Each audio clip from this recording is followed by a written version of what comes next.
Senhor esteja convosco. Proclamação do Evangelho de Jesus Cristo segundo Lucas. Glória a vós, Senhor. Naquele tempo, quando as multidões se reuniram em grande quantidade, Jesus começou a dizer: esta geração é uma geração má. Ela busca um sinal, mas nenhum sinal lhe será dado, a não ser o sinal de Jonas. Com efeito, assim como Jonas foi um sinal para os ninivitas, assim também será o Filho do Homem para esta geração. No dia do julgamento, a rainha do sul se levantará juntamente com os homens dessa geração e os condenará, porque ela veio de uma terra distante para ouvir a sabedoria de Salomão. E aqui está quem é maior do que Salomão. No dia do julgamento, os ninivitas se levantarão juntamente com esta geração e a condenarão, porque eles se converteram quando ouviram a pregação de Jonas. E aqui está quem é maior do que Jonas. Palavra da salvação. Glória a vós, Senhor. Que as palavras do Santo Evangelho perdoem os nossos pecados. Amém.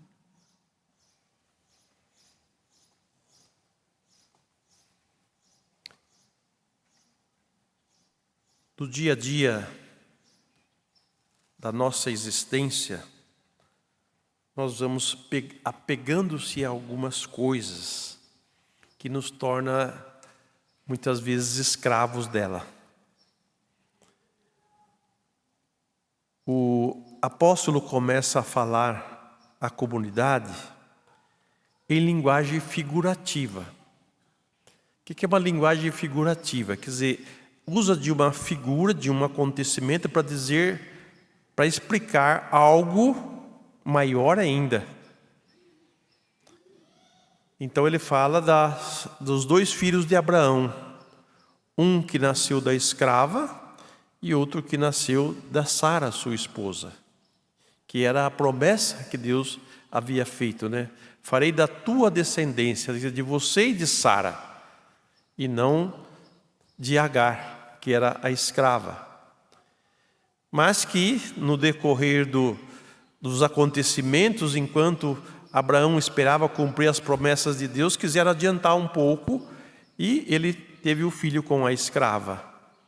E Paulo vai usar desse acontecimento para dizer das duas descendências, a descendência da escravidão e a descendência da liberdade.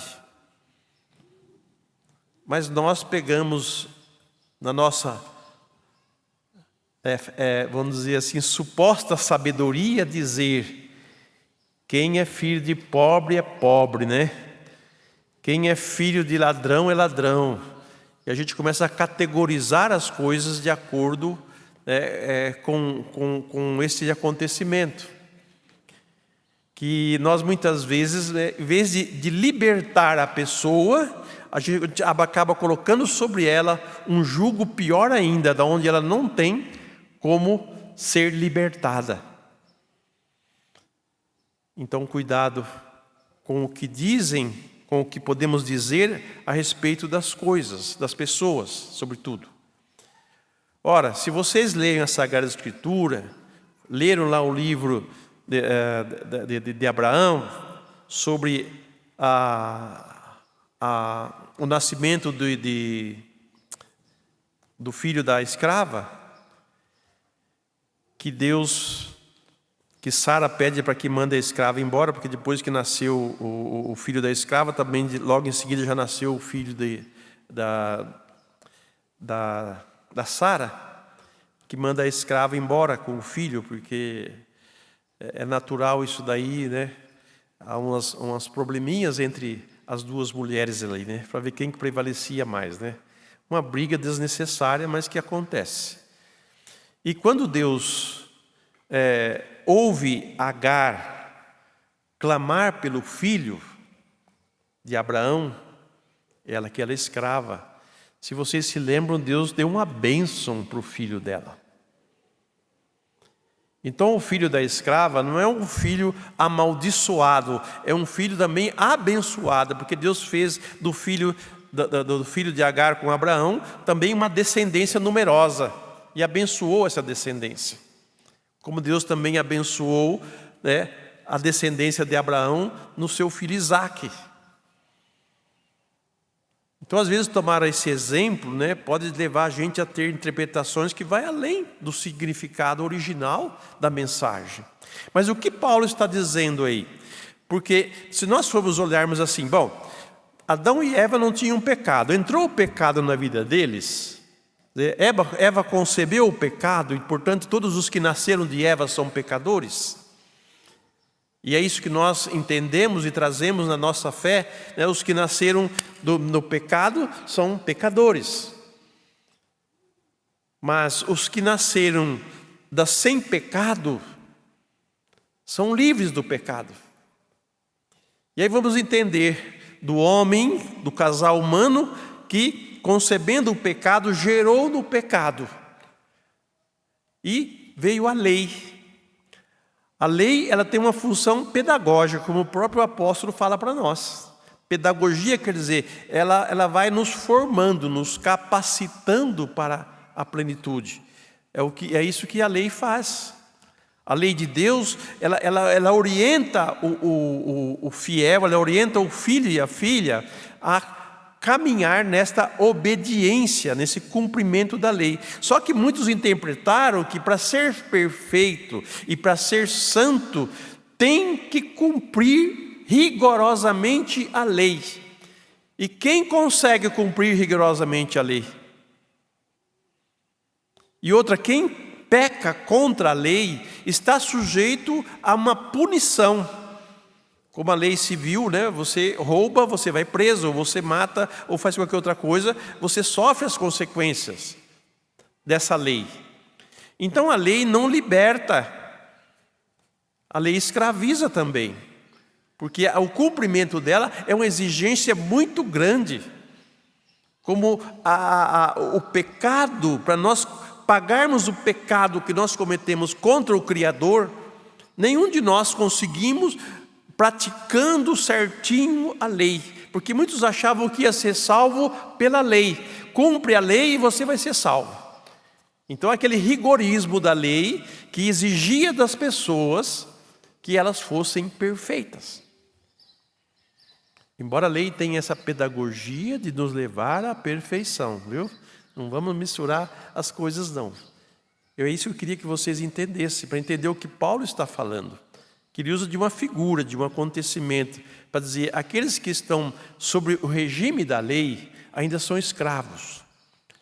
Mas os que nasceram da fé em Jesus, esses são livres.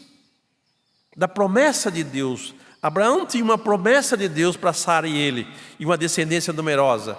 E Deus também tinha uma promessa de salvação que era o seu filho, que ele ia enviar como Messias, que ia restaurar todas as coisas na sua pessoa. E quando as pessoas se aproximavam de Jesus, ele não perguntava para as pessoas, você cumpre a lei, você vive a lei? O que Jesus perguntava às pessoas? Você crê em mim? Você acredita que eu vim da parte de Deus? Você aceita, você acolhe a minha palavra como palavra de Deus? Você crê em mim?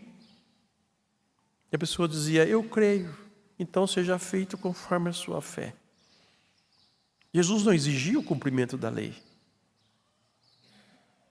Exigia o que? A fé. E a fé, meus irmãos, não é um acreditar que Deus existe. A fé em Deus significa uma adesão minha à sua pessoa. De forma que todo o meu viver está conectado, voltado para esta pessoa. Então, crer em Deus é se tornar alguém junto dele. Crer em Jesus quer dizer, é eu estar ligado a ele. Eu não ligo só por uma questão mental, mas uma questão existencial. Eu passo a existir com Ele, porque eu acredito nele. Então a nossa condição muda. E os que nasceram da fé em Cristo, quer dizer, dessa adesão a Cristo, se tornam pessoas livres, porque já não estão mais sob o regime da lei, mas agora da fé. Da fé que me leva a cumprir a lei, que quando eu estava na condição de pecador não conseguia cumprir. É complicado? Dá nó na cabeça? Não, né? Mas eu acredito que vocês estejam entendendo, porque eu estou entendendo tudo. Então a fé, esse novo nascimento, né, se nós fomos concebidos, nascidos no pecado, né, concebidos no pecado, e para nós podermos voltar à liberdade de homens e mulheres sem pecados, é preciso uma adesão a Jesus, um ato de fé, uma vida de fé nele. Porque aí eu estando nele, eu sou purificado, porque foi ele quem morreu para pagar as contas do meu pecado, não fui eu que morri, ele morreu no meu lugar. Ele pôde pagar uma dívida eterna que eu e você não podia pagar. Então a fé nele dá salvação, porque eu me uno a ele, eu me torno parte dele, ou ele se torna unido comigo. E aí muda a condição nossa, muda o nosso modo de viver. Aí a nossa fé, ela tem um sentido, ela tem uma razão. Ela não é só um cumprimento de regrinhas, que eu vou me salvar. Mas é a fé em Jesus. A fé que me leva à mudança de atitude, a uma mudança de comportamento, a uma conversão, a uma mudança profunda de vida. Onde o regimento da minha vida, a condução da minha vida é Cristo Jesus. E quem está em Cristo Jesus é nova criatura. E quem é nova criatura é um homem e uma mulher livre. É isso que o apóstolo está dizendo. Nós somos salvos pela fé, pela graça de Deus, pela misericórdia de Deus. E unindo a eles, nós passamos a ser novas criaturas, não mais vivendo sob o regime do pecado, mas agora do regime da graça. Muda a nossa condição de vida, muda a nossa vida. Por isso que a conversão, quer dizer, essa mudança de vértices, essa mudança de rumo, acontece em nós. E nós podemos ser santos, por que não? Se nós estamos unidos àquele que é santo, e que purificou os nossos pecados, e que continua purificando os nossos pecados. É bonito isso, nós olharmos com clareza a fé que nós professamos, que nós vivemos. Mas padre, eu ainda sou pecador, e eu ainda tenho tentações, tenho um monte de coisas. Sim, nós somos humanos, nós estamos nesta realidade aqui, sabe? Não para justificar, mas para dizer, nós estamos sendo tentados a todo momento a pecar. Mas por causa da minha adesão a Jesus, da minha fé em Deus, minha fé nele, eu tenho a força para resistir ao pecado. E mesmo que eu, usando todas as minhas forças, né, usando dessa graça que Deus me dá, eu possa pecar, porque o homem livre, ele é livre, viu gente? Ele é livre tanto para fazer o bem como para fazer o mal. Mas agora ele sabe as consequências de um e do outro. Por isso que o homem novo, nascido em Cristo, foge do pecado, porque ele sabe que o pecado o torna escravo de novo. E ele não quer ser mais escravo do pecado. Por isso que Jesus, todos aqueles que vierem a mim, né, eu não vou dispensar. E todos os que vierem arrependidos dos seus pecados, eu vou dar o perdão. É esse o tempo que nós vivemos. Essa é a misericórdia de Deus. Não é um permissivismo negativo de pecado. Não. É uma liberdade que eu tenho. Porque se a minha vida está nessa direção, é dessa maneira que eu vou viver. Por isso que muda a nossa condição de vida. Antes eu era do mundo, né? Eu era Raimundo, né? Ou eu era Raimundo, pé na igreja, pé no mundo. Não saí do mundo, vim para a igreja. E vou continuar vivendo nesse mundo, mas numa condição distinta do mundo. Eu estou nele, mas não pertenço mais a ele. Eu estou num ambiente de pecado, mas eu não pertenço mais ao pecado. Agora eu estou unido a Cristo Jesus. É essa liberdade que nós temos e que só Deus pode dar a nós. Por isso, enquanto há salvação, enquanto há tempo, cada um de nós nos deixemos ser conduzidos por Deus e formados por Ele.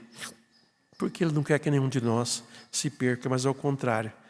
Livres, conscientes, tomemos as nossas decisões.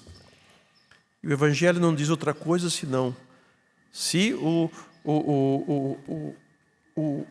nosso amigo lá ficou 3 dias na barriga da baleia, né, e os outros ouviram ele, aqui está quem é maior do que Jonas, aqui está quem é maior do que Salomão. Quer dizer, todos os antigos homens da Sagrada Escritura, que foram muito significativos, Jesus se coloca assim, né? Assim também o Filho do Homem, ele é o Messias prometido. Portanto, todos os outros que vieram antes dele eram menor. Ele é maior. Ele é o Filho de Deus, é o nosso Salvador.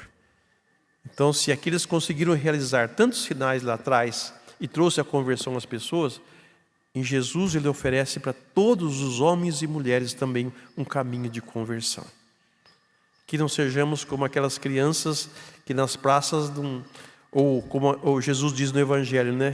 Que não toma decisão, né? Não sabe para que lado está, para onde vai. Geração má, que ele diz. Essa geração má, que vai ser julgada por aquelas gerações que antes não conheciam Jesus e que agora nós conhecemos Jesus. Elas vão nos julgar, nós que conhecemos Jesus. Então essa geração se levantará e condenará essa geração, porque está aqui quem é maior do que eles foram. E você não se converteu. O tempo é hoje, o dia é hoje, e a decisão nossa de vida é hoje. Por isso hoje não feche o vosso coração, mas ouvi a voz de Deus.